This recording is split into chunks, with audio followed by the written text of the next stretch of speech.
dii oo dhan waxaan u laabtay gurigaygii sida caadada ahayd goor dambe waxaana la kulmay xaaskaygii oo i sugaysa waxay ku sugnayd xaalad laga naxo waxay ku tiri cod murugaysan raashidow xaggee jirtay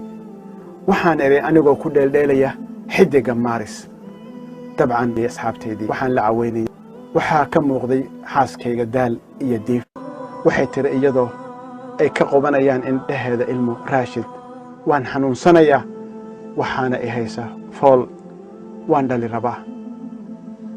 waxaa ku soo dhacay ilin dhabankeeda waxaan dareemay inaan dayacay reerkaygii waxay ahayd inaan daryeelo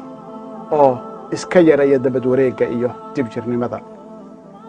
weliba iyadoo ku jirta bishii 9aad waxaan u qaaday cisbitaalka si degdeg ah waxaa la geliyey qolka lagu dhaliyo xaamilooyinka waxay foolanaysay oo dareemaysay xanuunka foosha saacado badan waxaan sugaba dhalmadeeda oo ku sabro sugitaanka waxaa cuslaaday dhalideedii ilaa aan daalay markaasaan waxaan aaday gurigii waxaana uga tegay qoladii isbitaalka nambarka telefoonkayga inay isoo wacaan marka ay dhasho saacad kadib bay isoo waceen waxayna igu bishaareeyeen dhalashada Saalim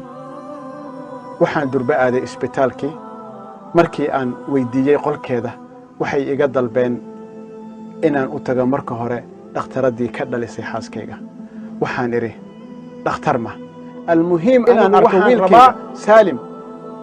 waxay yiraahdeen marka hore u tag dhakhtaradda waxaan u galay dhakhtaradii